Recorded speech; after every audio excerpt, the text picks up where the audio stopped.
Tal Ben-Shahar, thank you for accepting my invitation in my podcast Avez-vous, choisi, which literally means have you chosen?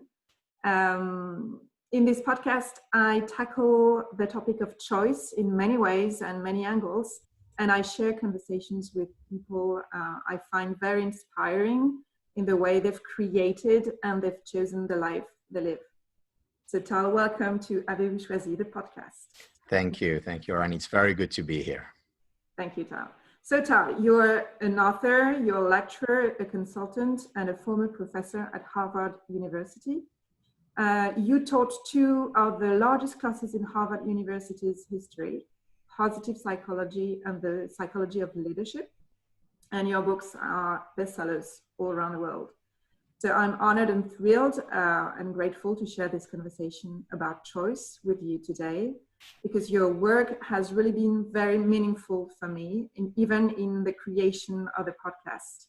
So thank you. And I'd like to share that I found very inspiring the way you translate scientific, very rigorous research from the social sciences into what you call accessible and actionable ideas, so that individuals, communities, and organizations can choose to put them into practice in order for them to flourish. Is it a good summary of your intention? Yeah, very much so. You know, I started off as an academic, and quite early on in my career, I realized that while I enjoyed reading about research and teaching about research, I personally do not connect to doing the research. And I decided that I will be a sort of a channel of taking rigorous evidence-based ideas from academia, where, you know, scientists toil day in and day out, and make them accessible, because they're not accessible in academic journals. You know, very few people read academic journals. So, you know, I read them, I enjoy them, and I also enjoy making them accessible and teaching the ideas from there. Mm-hmm. And I discovered your work a few years ago thanks to Florence Servan-Schreiber, who is our French ambassador of positive psychology. And I know she took your course on positive psychology a few years ago. I think this is something you have in common with Florence Servan-Schreiber, making sure to translate rigorous information and research on social sciences into accessible data for helping people to put them into practice on a day-to-day basis. Yes, you know, Florence and I have been working together, talking about this specific idea for a long time, because you know, there is so much great work being done day in and day out in laboratories, in the ivory tower. It would be a pity for this work not to reach the masses. So Florence, myself, and there are a few others who are translating, in a way, to these ideas, making them accessible. You know, it's Winston Churchill once said about Britain and the United States that there are two countries separated by a common language. And in many ways, when you read academic journal articles, you know, this is what comes to mind. Yes, it's in English or in French, and yet English-speaking or French-speaking people can't understand it. It's almost a different language. And even a different culture sometimes. Very much so, very much so. So the question is, how do you take these ideas and make them applied so that people can use them day in and day out? Mm-hmm. And I know that in your early 20s, you worked in Singapore on an offshore platform, and you had this opportunity to work and share with people from many different cultures and languages. How much would you say this experience was a kind of turning point in the way you've chosen to lead your life, even in this way, to translate information from scientific culture into a common language, everyday speaking language? Yeah, you know, this experience was very, very formative, personally as well as professionally. So, you know, I was working for a large shipping company, and my role was essentially to help bring ideas from the ships to headquarters, and from headquarters to the ship. So again, to translate, if you wish. And there it was even more complicated, because on one ship, so, you know, this is a cargo ship, you have on average 30 individuals. Those 30 individuals could be from 10 different nationalities. So whether it was from England or the US or the Philippines and China and Turkey and Singapore. And when you have so many nationalities and different people with different levels of education, you know, some people who are, you know, engineers, and others who have been working on ships since they were 16. And when you have to translate ideas and bring these people together, you know, it's not easy. And it certainly taught me a great deal. And I must say, I learned so much on those ships, whether it was from the engineers or from the, you know, from the person responsible for cleaning the oil in the business, in the engine. I learned a great deal about, I think, human nature. I learned a great deal also about the cultural differences, whether it's between people from the Philippines and people from Croatia, as well as, I think, even more importantly, about the commonalities. The commonalities, the sameness, and the universal nature, and the similarities in terms of what we seek and what makes us happy, what brings us meaning, what turns us on. So it's all these things that I learned, that still today, you know, 30 years later, day in and day out, I express them in my writing and my teaching. And today, the topics you lecture on include many topics like leadership, happiness, education, innovation, self-esteem, goal setting, mindfulness. And it sounds like there is a common thread, which is choice, around these topics. So how important would you say the theme of choice is in your work? Yeah, you know, if you'd asked me this question 20 years ago, when I started off, or 30 years ago, I would say, yeah, choice is very important.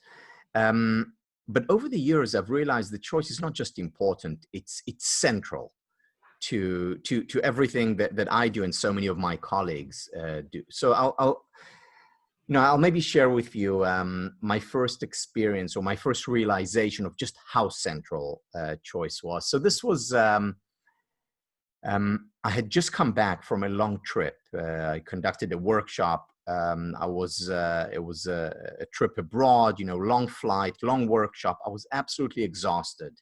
And I was, you know, really ready to rest. The problem was that the following day, I was about to start another workshop, another 3-day workshop. And I remember lying in bed and thinking to myself, you know, I wish I wouldn't have to stand in front of an audience now for 3 whole days. And, you know, what I need is 3 days in bed, not 3 days on stage. And then I remember thinking, I remember this explicitly. I mean, this was years ago. I remember thinking, okay, well, you know, I don't have a choice. I committed to it. I'll just do it. You know, I've done it before. I'll do it again. And as I was just before falling asleep, I remember thinking about, wait a minute, it's not true that I don't have a choice. I do have a choice. So first of all, my choice is not to, you know, not to give the lecture, but of course that's not really a choice. But I do have a choice of what if I do go for the lecture, what I bring to the lecture. And in fact, I realized that at every moment in my life, I have a choice. So for example, with a lecture, yes, I could go on with the mindset and say, okay, I have no choice about this. You know, I committed before, I'll just get through the 3 days. Or I could go on stage and say, what a privilege it is for me to be sharing what I care about so much with others. Yes, I'm exhausted from the flight. Yes, I'm exhausted from teaching. And yet I have a choice to bring a positive mindset, a mindset of privilege. I'm so privileged to be sharing what I care about so much with others. And as soon as I did that and realized that I have a choice, my entire energy changed. And I ended up sharing again. It wasn't easy to stand for those 3 days. And yet it was so different from what it would have been had I gone on with a defeatist mindset, a no choice mindset. So I chose to stand in front of that audience that day and share with them. And that, of course, extended to so many other areas. At every moment, I realized that I have a choice. You know, right now, I have a choice. Do I, sit down like this, or do I sit down like this? And of course, that affects how I feel and the energy that I communicate. I also have a choice about whether I'm grateful for what I have or take things for granted, which is why every night before going to bed or every moment, potentially, I can choose to express gratitude. And again, this is Florent's idea, of 3 blessings. I also have bigger choices in my life, which, what career path do I choose? I have a choice about what partner I choose to spend time with. So there are choices at every moment, small choices, as well as very large choices. And the way I see these choices are each choice is like a brick. And these bricks add up, even the small choices, these bricks add up, and they basically form the path of my life. So what path do I choose to take is the question that I can ask literally at every moment in my life. And when we ask this question, then we open ourselves up to much more happiness, much more success, and much more confidence in our ability to chart our own lives. Yeah, and what I think is very interesting is this point of mindfulness and the fact that it all starts with bringing more mindfulness into our day-to-day actions. And I really feel that many people put a lot of energy and even stress for big decisions in life and key turning points, associating choices to big moments of life, and that they don't exactly understand the power of all these compounded effects of small choices of life, and the way we could choose to put a lot of energy and focus on these little steps to make sure that we build day to day our path to happiness. Yeah, that's beautifully put. It's exactly right. So many of the choices that we have in life are what I've come to call rhetorical choices. Just like you have a rhetorical question, which is, you ask a child, do you want me to be upset with you? I mean, no, I don't. These are rhetorical questions. At the same time, there are also rhetorical choices. If you have a choice to be grateful for what you have in life or to take things for granted, well, obvious, easy. You don't want to be to take for granted. You want to be a grateful person. Or another choice, do you want to bring positive energy to a conversation, or do you want to be to bring negative energy? Of course I want to bring positive energy. So there are so many choices in life that are rhetorical, that are obvious, and yet we don't always make the right, so to speak, choice. Why? Because we're not mindful.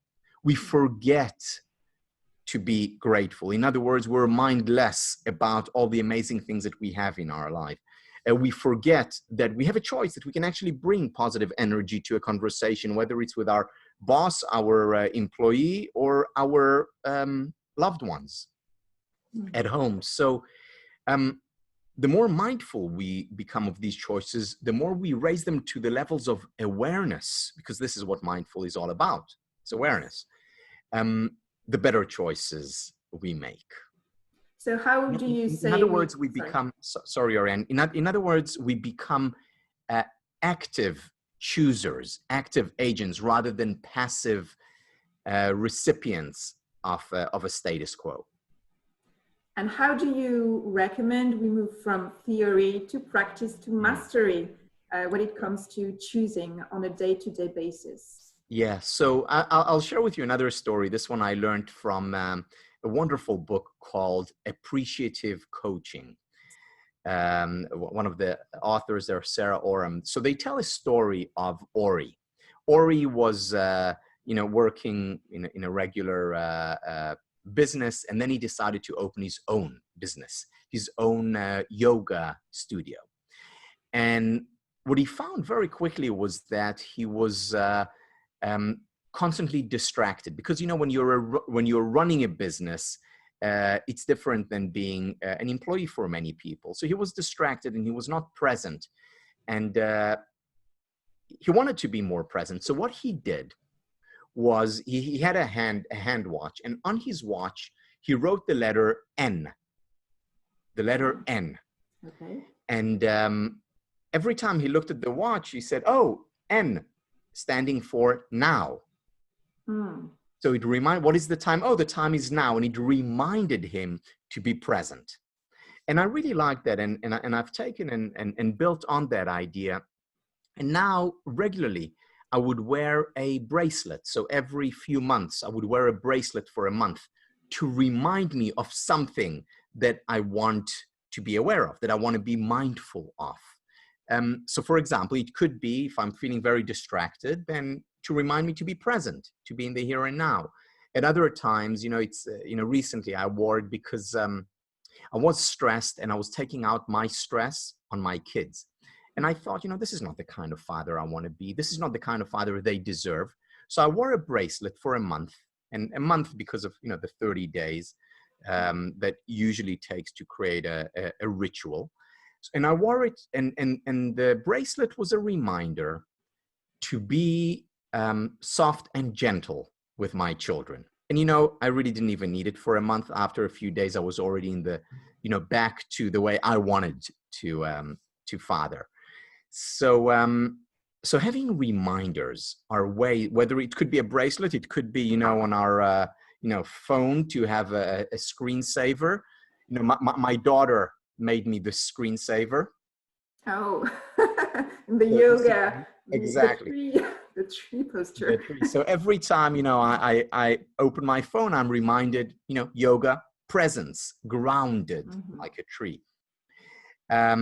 So, or you can have reminders, on the walls, whether it's pictures of people who remind you of something, let's say you want kindness. So you have a picture of Mother Teresa, or for me, it's a picture of a teacher who's my role model, Marva Collins, that I have next to me. And she reminds me of my calling, of my passion, and why I do what I do.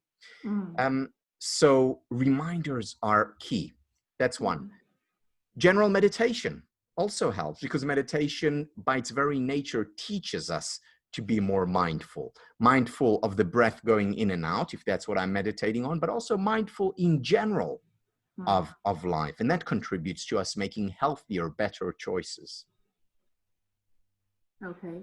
And you mentioned the idea of clarifying the intention we have and focusing our energy on what we want, on what we choose to do on a day-to-day basis, and then having reminders to make sure we stick to our decision and our choice to be present, for instance, or to put into practice whatever choice we've made for ourselves. So I have a sense of choosing as a kind of practice, or choice as a muscle to build stronger and stronger. And I know you're a father of 3, and I'm very interested in understanding how you've chosen your posture as a parent, and what are the key messages and key lessons you've decided to share with your children when it comes to choice. Yeah, I think the most important thing as a parent is to lead by example. So, when my kids see me choose a path that I'm passionate about, When I come home and tell them about a class I just taught, or a student who inspired me, or a book I read, I think this is the most important. These are the most important lessons I can give them, because they see my passion, and I believe they're more likely to choose their passion. Second, we also, as a family, this is a practice, because as you mentioned, it is a practice. A practice we started as a family. We bring a yoga teacher home, and the 5 of us do yoga together, and they're also encouraged to bring friends. So they bring, friends, and they do yoga with us. And this I hope will be a practice that they'll continue their entire lives, after they leave home, and as well. In addition, questions are very important for raising mindfulness, for raising awareness. So both my wife and I, we do this a lot. We ask them questions, and the question is, simple questions such as how was school, and we don't stop when they say fine. We do have two teenagers at home. And we ask them specific, so how was this teacher, and who, what did you talk about in class? So, asking questions, I think that is a very important exercise for parents. The other thing, and again, this is not particularly with choice, but it's very important in terms of parenting. We also share with them when things are not going well. When I struggle at work, or, I've just recently picked up ping pong, table tennis, as a sport. And, I'm really struggling now to learn how to play. So I share this with my children, or where things don't go well at work, I share it with my children, so that they so that they're not afraid of making choices. Because when you make choices, when you take responsibility, it also means that you take responsibility and you make mistakes. If you don't take responsibility, you can always blame, the situation, other people. But when you make a choice, you will make more mistakes as well. And it's important to communicate that it's okay. It's important to share with them that it's okay failing, that it's okay struggling. And doubting.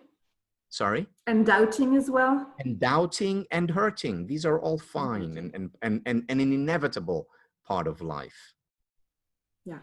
And can you please explain how important our choices are when it comes to our happiness, regarding positive psychology research? Yeah. So first of all, so choices are important on many levels. The first level is that choices make a difference. Just having a choice makes a difference. So if I know that I have a choice, if I know that I have control over the path that I take, this way or this way, if I know that I have a choice about, what I do with my time, that in and of itself contributes to happiness. Psychologists talk about locus of control. Do I have control over my life as a pillar of both self-esteem as well as of happiness? Because of course the two are connected. So just having a choice is important for happiness. And then also the kind of choices that we do make. Are the choices that come from within, or are they choices that are that are chosen because of what other people think? There's a wonderful story that has really influenced me and continues. I mean, even this morning I was writing this morning, I was thinking about it. A story by one of my mentors, Warren Bennis. So Warren Bennis is considered, I mean, he passed away a few years ago, but considered maybe to be the greatest thinker in the area of leadership in the 20th and the beginning of the 21st century. And Warren Bennis was taught at Harvard and MIT, and basically created an academic field for leadership. And one of his, so when he got to he was about 50, And he said, look, I've written about leadership. I've researched leadership. I want to practice it now. And he said, instead of just staying in academia or traditional academia as a researcher and teacher, he said, I want to lead. And what he did was he took over a university and became the president of a university, and started to practice what he preached as the leader. And he did wonderful work there and brought the university where he worked to a higher level, and brought more donations and better scholars and better scholarship. He really did practice what he preached in terms of leadership, and he did that for 7 years. And after 7 years, being a university president, leading in practice, he gave a talk at Harvard, and one of his friends and ex-colleagues, Ted Sizer, I believe it was, who later went on to be the president of Brown University. So Ted Sizer, who was a professor of education there, at the end of the talk asked Warren Bennis, Warren, do you like being a university president? Now, just to give you the context, Warren Bennis, very quick on his feet, always has something to say, something very smart to say. But based on that question, he was completely stumped. He didn't know what to say. And it was all, very uncomfortable silence in the room. And Warren Bennis thought about the question. And then he finally said, Ted, remember, Ted Sizer asked him, do you like being a university president? He said, Ted, I like the idea of being a university president. The following day, he submitted his resignation and went back to being an academic. Wow. And this distinction between liking something and liking the idea of something is very important. And very often people make the choice. No one forces them. They make the choice of doing something that they like the idea of. Why? Because culture communicates to us that it's important, because other people think it's important, and you like the idea of, but in fact, you actually really like something else. And becoming, once again, aware, mindful of the real thing, the thing that makes a difference, that will make a positive difference in your life, and choosing that is easier said than done. First, it's not that easy becoming aware of it. And second, even if you are aware of it, choosing when it sometimes means going against the grain. But doing something that we really, really want to do with my life, with our lives, choosing that is a key element of happiness. Yeah, and choosing is all about choosing again and again. And sometimes we stick to the idea we had several days or several months or several years ago, but we don't take the time to just make sure we're still connected and aligned with this idea, not just,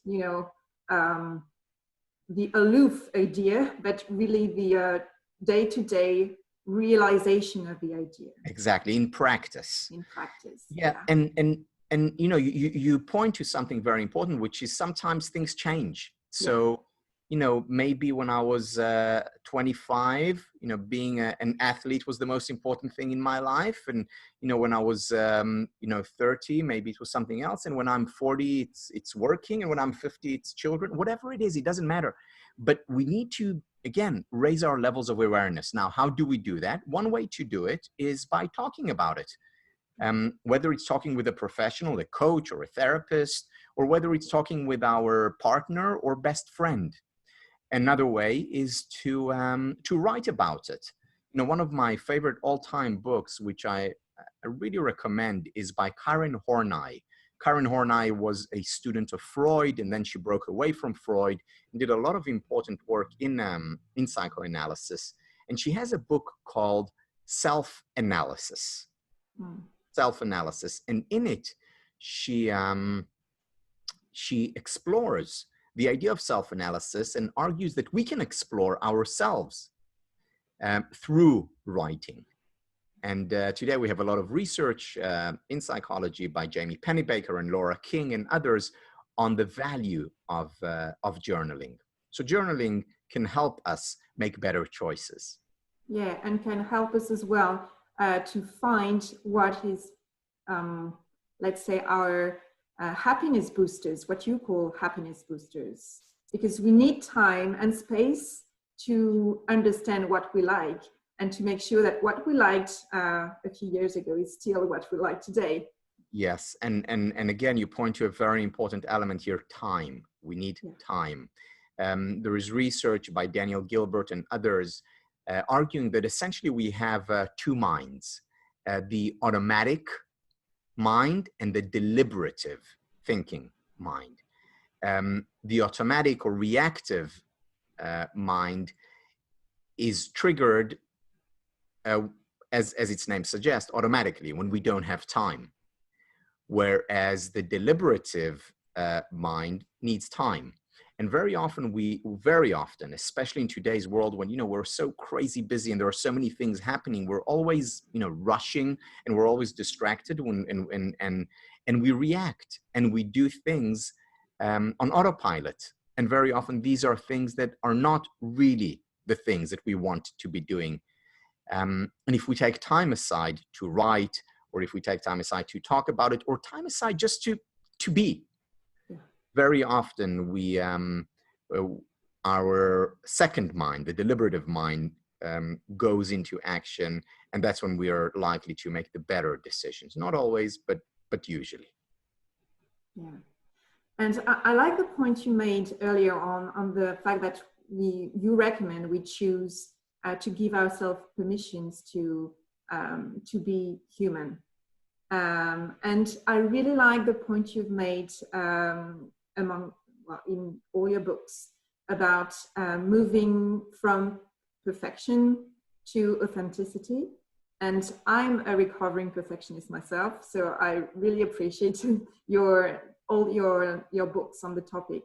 And I really enjoyed this anecdote you shared about the fact that your first year of teaching on positive psychology reunited 8 students.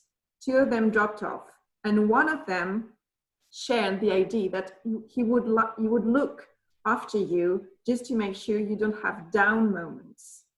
And it really meant a lot to me that you share this anecdote, because it feels like the more we want to be a radiant exemplar as a perfectionist, the more we can go through the risk of having a kind of poker face and doing our best to appear the best version of what we think people would expect from us. And especially as a world-famous speaker on positive psychology, this student expected from you that you experience 100% positive moments in your life. So first, thank you for sharing this anecdote. And how important has this experience been for you in your own life? Yeah, very often I would start a lecture by saying the following. I would say, the most important choice that you can make in order to find happiness is to first allowing in unhappiness. First choice is to allow in unhappiness. I see that as the foundation of the good life, because so many people truly believe that a happy life means being happy all the time. That maybe now I'm not, but in the future I will be. And certainly a person who's an expert in the science of happiness should be happiness 100%. It should be happy 100% of the time. Well, what I remind my students and myself and my children and my clients is the following, that there are only 2 kinds of people who do not experience painful emotions. Painful emotions such as sadness or anger or envy or anxiety or frustration. 2 kinds of people who do not experience these emotions. The first kind are the psychopaths. The second kind of people who do not experience painful emotions are dead. So if we experience painful emotions, it's actually a good sign. It means we're not psychopaths and we're alive. The problem in today's world is that so many people reject painful emotions. And what happens when we reject painful emotions? They only grow stronger. They intensify, which is why the first step in allowing in happiness is accepting, embracing unhappiness. Yeah. And you mentioned earlier the fact that you were a professional squash player, and you experienced an injury which led to stopping playing squash at a professional level. So it was in your early 20s. I feel it was heartbreaking for you at the time. But now, what would you say was the gift for you in this experience? Yeah, you know, again, I think that I know that so many lessons that I learned and apply today in my life came as a result of being an athlete. Because I think in sports, probably more than any other area, we have the opportunity to fail many times, probably more than any other area. Because I don't know, even the greatest athletes, and you know, I was very far from being a great athlete, but even the greatest athletes, they fail many times, they lose many times. You know, I lost tons of times, and you realize that that is how you improve. It's by playing players who are better than you. It's by making mistakes that you learn, and that's an important lesson for life. Again, a mantra that I repeat over and over again is learn to fail or fail to learn. Learn to fail or fail to learn. There is no other way, whether it's as an athlete, whether it's as a partner and you learn from conflict and disagreement, whether as a parent, whether as a leader and a manager. Failure is key. And when you learn to embrace failure, just as you embrace unhappiness, that's when you're in the best position to learn and to grow. Additionally, sports teaches you to work hard. You know, you don't become a good swimmer or a tennis player or a good pianist, for that matter, without putting in the hours. And it very much applies to happiness. You know, we're not born happy. You know, we're not born having amazing relationships. We learn how to have how to cultivate amazing relationships. We learn how to cultivate happiness in our lives, and it takes practice. It takes time. So that's another important lesson that we learn indirectly from sports. Mm-hmm. And with your experience as a researcher, a professor, and a human being, what would you say is the most efficient way to choose and to make a right choice for oneself? Yeah, so I would have to go to mindfulness, because you know, being aware is key, and it encapsulates many of the other elements. So, for example, mindfulness, okay, raises levels of awareness. It also forces you to take time, because you can't say, okay, now I have 2 seconds, quickly, I'm mindful, and then I leave. No, you take time, you know, whether it's 3 minutes or 30 minutes, but you take the time aside, and it's during that time that the mind, the body, the heart, they do a lot of work, a lot of synthesizing work, and help us choose better. The other thing with making good choices is being open to making bad choices. Again, there are no shortcuts. Learn to fail or fail to learn. So, you know, just actually this week we had this conversation in a class I'm teaching about, and I was teaching undergraduates at Columbia, and many of them were talking about the idea of FOMO, fear of missing out. And specifically, you know, how do I know that I made the right choice? And I went back to my teacher in college and as a graduate student, Ellen Langer. And what she always said, she said, we always make the best decision given the resources that we have. Meaning, I may make a choice now to, you know, to go with a certain employee, a certain job rather than another. And a year from now, I may regret not going with the other one. However, a year later, I have more resources. I have more information that I didn't have a year prior.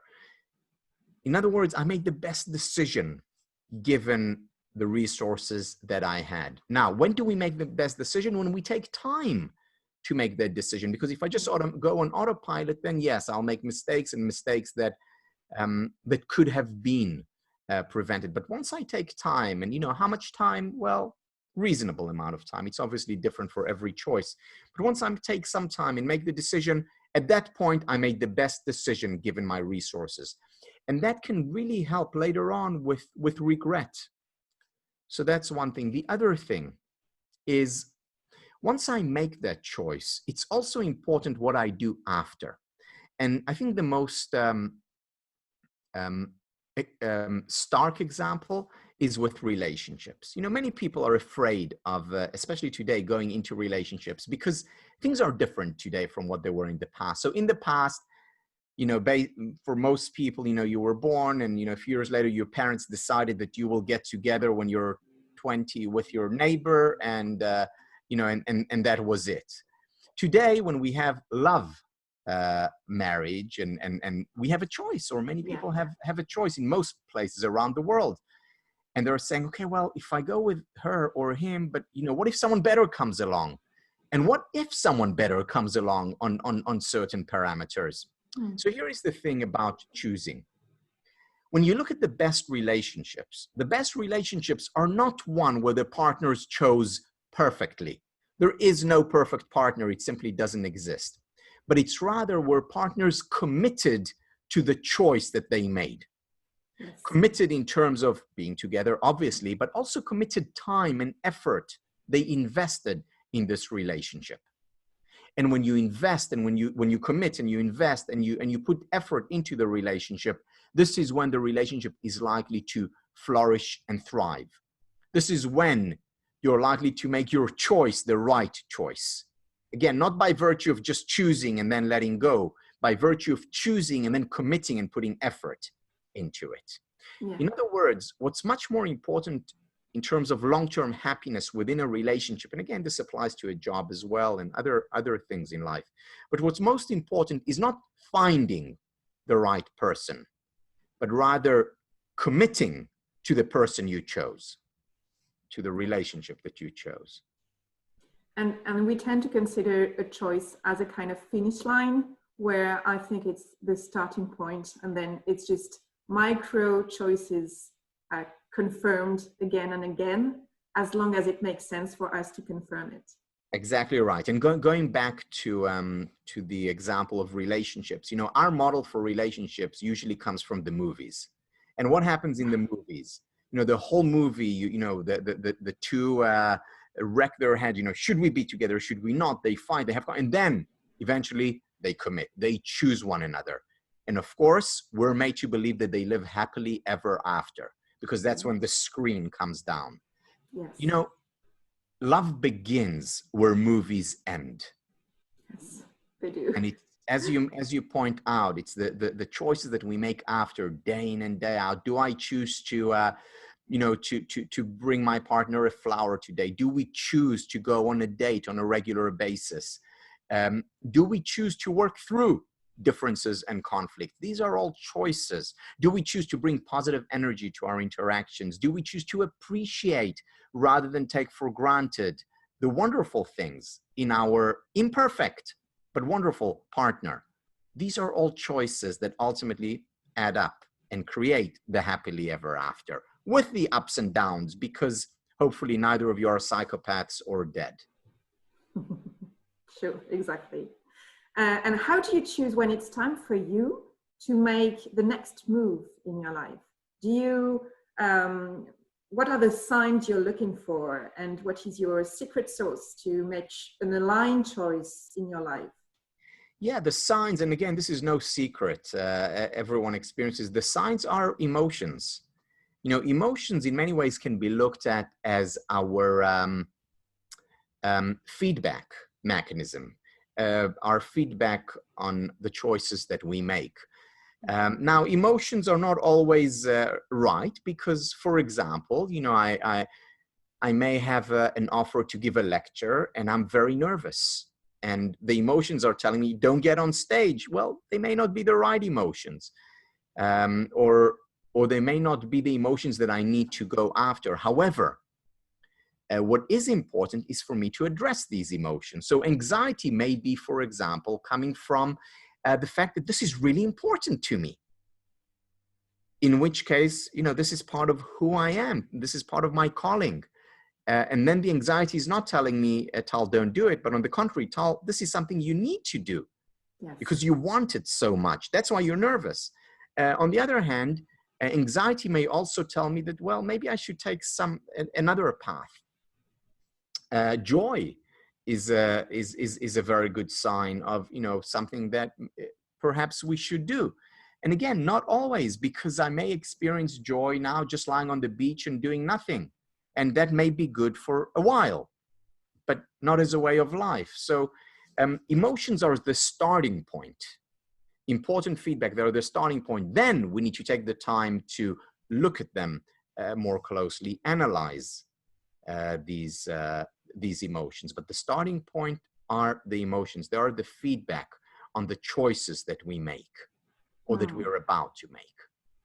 So I hear it's all about creating the conditions to make a choice more than focusing on what you choose.